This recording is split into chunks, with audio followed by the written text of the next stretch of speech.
Stay watching at the end of this video for news of other programmes in the Great Trains series.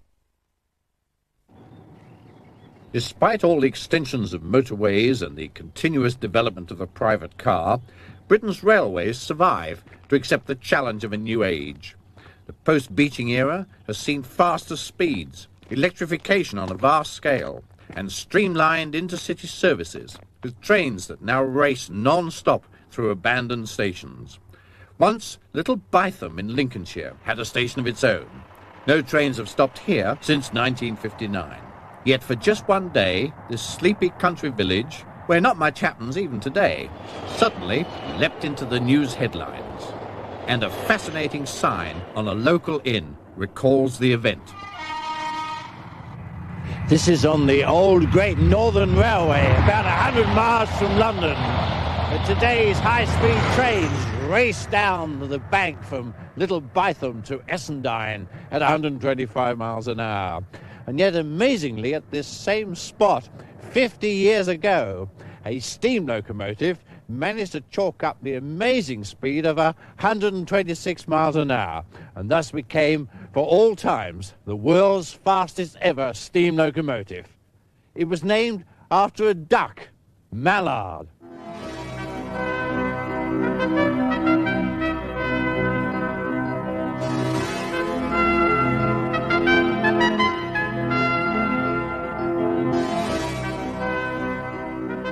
In the 1930s, the railway companies were in fierce competition for customers. And one way to ensure full trains was to create an image of reliability and speed. It was the London and North Eastern Railway who staged special stunts for the newsreels, like this one in 1932, about a race between a de Havilland Pushmoth, a speedboat, and LNER trains. It was filmed at Offord, alongside the River Ouse. History does not record who won. The locomotives that made these high-speed runs were built at Doncaster. It was here that the first engine to reach the officially authenticated speed of 100 miles an hour was built, Flying Scotsman. And it was here that Sir Nigel Gresley became Chief Mechanical Engineer for the LNER in 1923. Now, with the LNER as one of the big four, he launched a program of engine design that captured the attention of the world's locomotive producers. Here at a special open day for his fellow engineers at Doncaster, Sir Nigel Gresley welcomes his guests as they pose for a photograph around one of Gresley's latest Pacific locomotives. In Britain, it became a key part of the race for speed against the rival London, Midland and Scottish Railway, as well as claims from Germany, France and the United States. Gresley produced at Doncaster a series of experimental designs that paved the way for the future. In 1929 came number 10,000, Hush Hush, or the Flying Sausage, as the railwaymen called it. It was a monster with a high-pressure Yarrow marine boiler. It looked good, but it didn't work. In 1934, Gresley produced another experimental locomotive, Cock of the North, seen here on test at Vitry in France. These locomotives needed accurate testing, and this is the strange vehicle that did it, a dynamometer car, attached behind the locomotive and packed with instruments that recorded exactly what was happening on the footplate. This dynamometer car had been built for the old North Eastern Railway back in 1906. In 1935, Gresley was developing locomotives to make the test car really do its stuff, culminating in the A4 Pacific engine, first built at Doncaster Works to celebrate the Silver Jubilee of King George V and Queen Mary in 1935. In the last few years, the railwaymen have done a lot to make trains more comfortable and speedier than ever. Faster trains and still faster trains has been the cry, until here we have Britain's #1 streamlined train. Gigantic, gleaming and graceful. The dignity of this huge engine is in striking contrast to its puffing ancestors, which turned every journey into a very low commotion. Think of the generations of knowledge, skill and experience behind the design and control of the Silver Jubilee, Britain's #1 train. Over the next 2 years, a struggle for speed developed. 114 miles an hour by the LMS in 1937, 124 in Germany the same year. It was now up to the men of the LNER and their colleagues for Westinghouse brakes. After all, it was no good doing 126 miles an hour if you couldn't stop. I had been appointed in 1937 by Sir Nigel Gresley himself. He would always listen to what anybody had to say, and he was not above making use of anybody else's ideas or arrangement if it was suitable. Each Monday morning I had to go and see Sir Nigel Gresley and tell him what had gone on. And when he wanted to put on a sort of quizzical expression, he lit his pipe and sort of turned to you with a half smile, and he said, when are you going for your next trials? So I said, well, 3rd of July, sir. He said, do you think we could go faster than the LM? So, of course, that led to a discussion as to what sort of train we were going to have and everything else. And, of course, we decided ultimately that we would have 6 cars of the Coronation instead of 8, plus the dynamometer car to record accurately the speeds and everything else. And as the Westinghouse people were involved, of course they'd been on all the brake trials, and it was decided that we would not tell the Westinghouse people that we were doing a brake trial with a reduced train and that we were going to try and beat the speed record. She was put in the depot with the train already on Saturday night or something like that, and then we walked across the main lines, which would never be allowed now, to pick up the train in the depot. 5 o'clock in the morning. From Paddington to King's Cross, I had to walk. There wasn't a taxi to be found or a bus. We did about 3 stops going up to Grantham, and then we're going to do about 3 or 4 stops coming back. And of course that was all kiboshed. And so the special train was quietly assembled and recorded only by the Kodak brownies of the men themselves who were taking part in this experiment. Even now, some of the men, including those in the dynamometer car, were unaware that a world record was at stake. We started off, and the Westinghouse, of course, got very suspicious, and they said, what's all this about? So, of course, in the end, we had to tell them. Driver Joe Duddington takes up the story. With my lovely blue streamlined engine Mallard, we drew away from Grantham. I accelerated up the bank to Stoke Summit and past Stoke Box at 85. Once over the top, I gave Mallard her head, and she just jumped to it like a live thing. Then, 108, 109, 110. Go on, old girl, I thought, we can do better than this. So I nursed her and shot through a little bathroom at 123. And in the next 1¼ miles, the needle crept up further, 123.5, 124, 125. And then for a quarter of a mile, while they tell me the folks in the car held their breaths, 126 miles per hour. 126, that was the fastest speed a steam locomotive had ever been driven in the world. They had done it. The world's fastest ever steam locomotive. But there was a price to pay, for the big end on the front of the 3-cylinder engine had failed, and the train had to be stopped at Peterborough. Here the men posed for photographs on each other's cameras. The newsreel cameramen were waiting at King's Cross to greet the conquering hero. It never got there. So these amateur photos are all that was recorded on that great day. But when the dynamometer readings had been verified, the LNER released the story to press and newspapers throughout the world.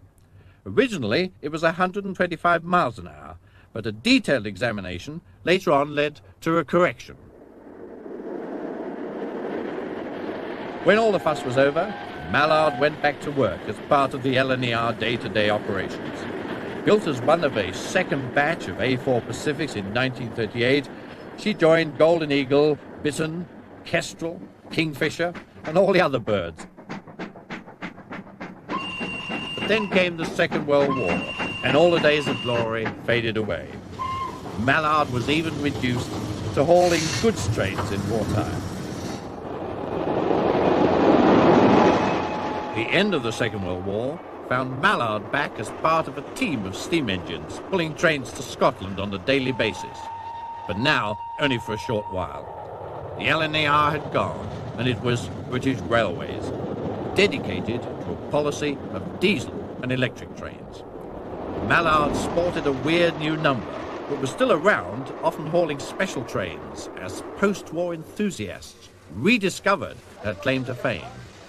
However, the days of steam really were over, and it was time for even a champion like Mallard to retire gracefully. Having travelled 1,426,000 miles, she was withdrawn from service in 1963. In 1975, she was towed behind a diesel to York, put on display at the then new National Railway Museum.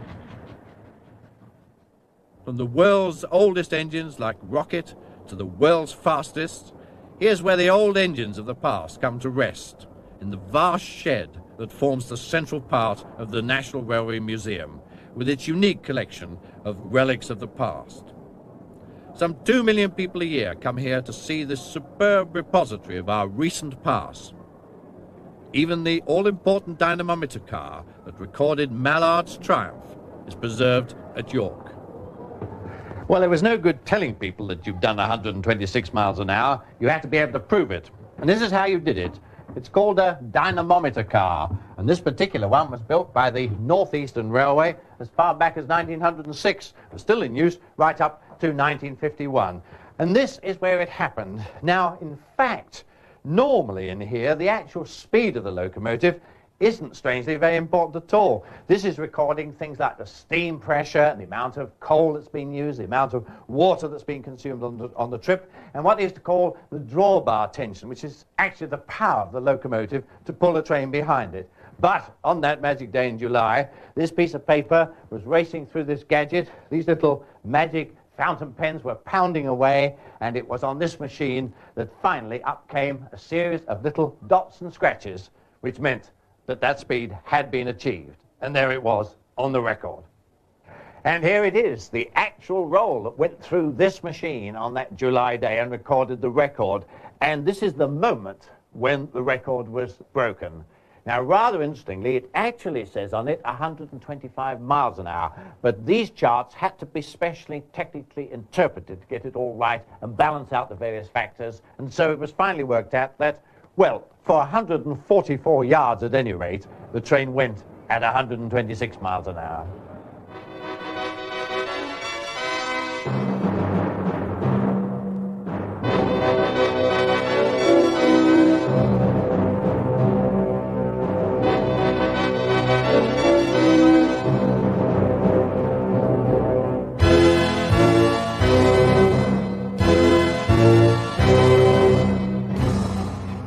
Ever a locomotive knew it was the star of the show, it must surely be Mallard.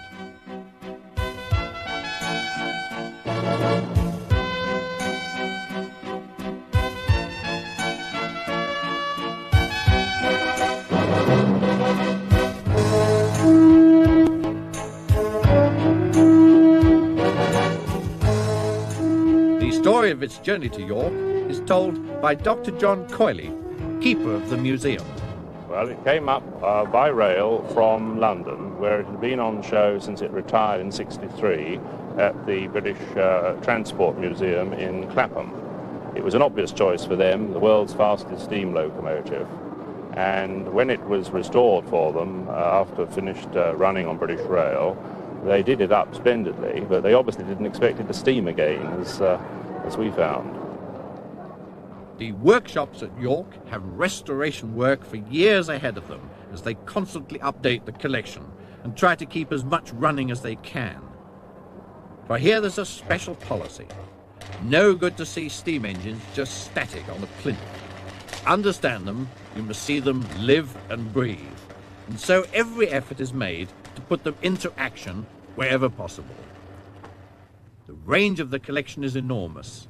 An old wooden snowplow dating back to Victorian times. and those old platform ticket machines that were once so familiar with their polished brass handles and the names of the old railway companies prominently displayed and resplendent in the company colours. And a Nestle's, as we once called it, chocolate machine, which always seemed to work first time, most times.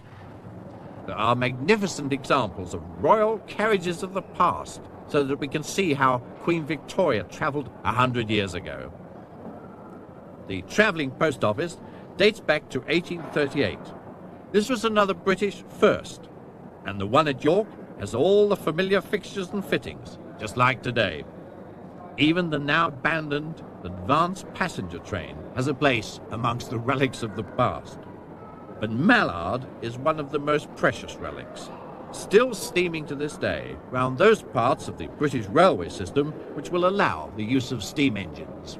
Rob Shawland Ball, Deputy Keeper of the Museum, explains why she's so important. The future of Mallard is bound up with the future of the whole museum, and our plans over the next 4 or 5 years include an expansion of our display space by more than 50%. We shall be creating new and exciting interactive hands-on type displays in the Peter Allen building over the road from here, building a new introductory gallery which we think is very important, which will act as a sort of menu for visitors so that those who know little about railways will have a series of choices to follow through the introductory gallery and into the main displays.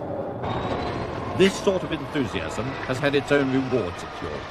When it was opened in September 1975, they estimated that they might get 250,000 visitors in the first year. In fact, they got to 2 million.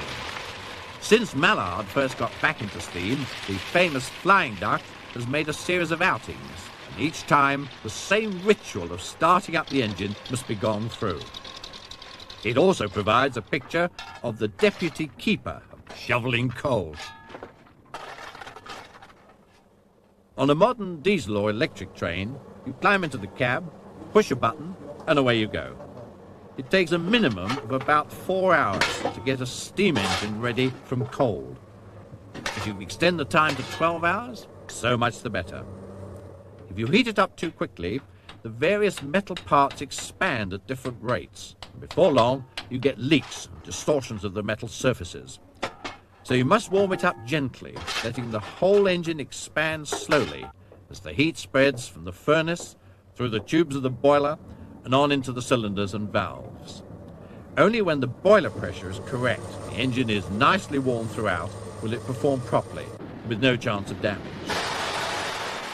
In the old days, steam raising, as it was called, was a drudge, a task given to the young trainee engine drivers who used to book on at sheds all over the country at 2 o'clock in the morning to get the engines ready for the men coming on duty at perhaps 6 or 7 o'clock.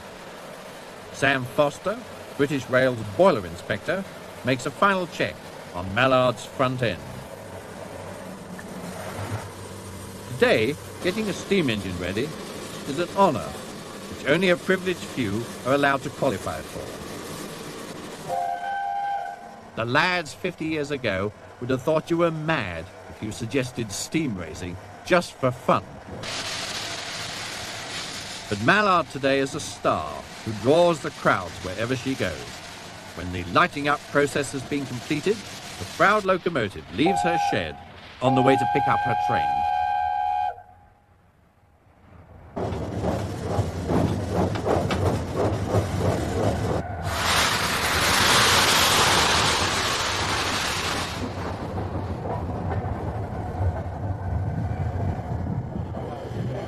Today's trip is from Leeds to Scarborough. The crowds are out to give a super send-off to Mallard. Hauling a post office special to show off the work of the travelling post office and the issuing of a new set of stamps, the locomotive carries a special flag.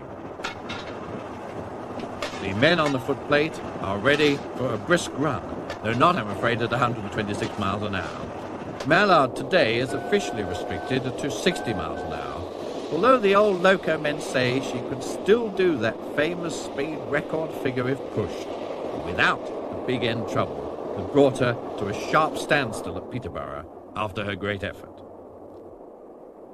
From the air, the train looks like a supermodel layout.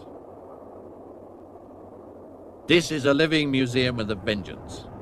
Today, the other star turn is the travelling post office. The system has hardly changed since it was first tried out on the Liverpool and Manchester Railway 150 years ago. Letters come in vast sacks into the travelling post office vans, and as the train goes on its way, they're sorted into pigeonholes by town and city. Sorting of the letters while on the move creates a big saving in time, which would otherwise be wasted in some office. Today, special first day covers have been issued to everyone on the train. Mine joins the system and is filed away to hopefully reach its destination. Mallard is on one of its favourite steam runs, heading from York towards the east coast and the sea. It all helps to create a holiday atmosphere, soon to be confirmed, as we arrive at Scarborough, the town that contributed £35,000 towards the cost of the restoration of the great engine. All the cameras and videos are out to record the nameplate, which tells the story of 1938. And all the enthusiasts for miles around come to pay tribute. Ironically, this post office trip was supposed to be a secret, but the word soon gets around. Mallard is coming. The local radio and press are there to greet us. And to see us on our way home. What a day out it's been. Lovely old Pullman car coaches, a postal service on board the train, newly designed stamps to put on our cards and letters, and above all, the sight and sound of that great locomotive up in front, pounding its way past Kirkham Abbey and Castle Howard and Malton and Knapton on the smooth, flat sections between the Yorkshire Wolds and the North Yorkshire Moors, where Mallard gets a chance to show why she was, and always will be, a champion amongst champions.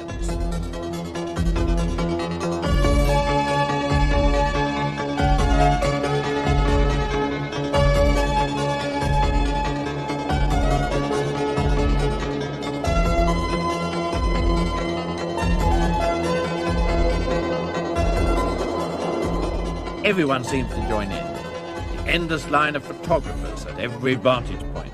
The startled sheep and cattle who've seen and heard 1,000 diesels, but dash away in horror the strange apparition of a steam engine. The railwaymen reminiscing about the good old days. The young enthusiast to whom the sight and sound of steam is still a novel experience. 108, 109. 110, and before I knew it, the needle was at 116. Go on, old girl, I thought, we can do better than this. So I nursed her and shot through little bathroom at 123.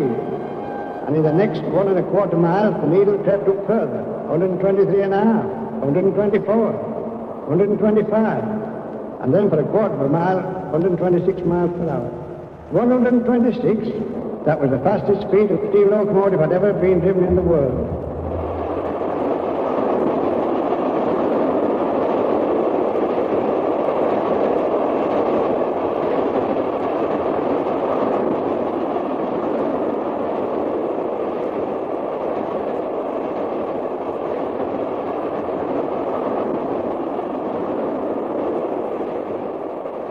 Mechanically restored and resplendent in its original livery, Mallard is indeed a rhapsody in blue, racing through the countryside, in the land where not only were railways invented, but where steam railways reached their highest peak of development half a century ago.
Watch out for these other videos available in the Great Trains series.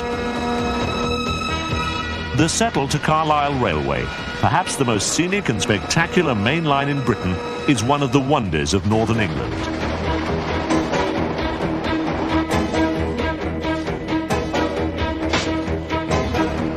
This video recaptures the golden age of steam and provides a lasting record of a remarkable railway in the hills.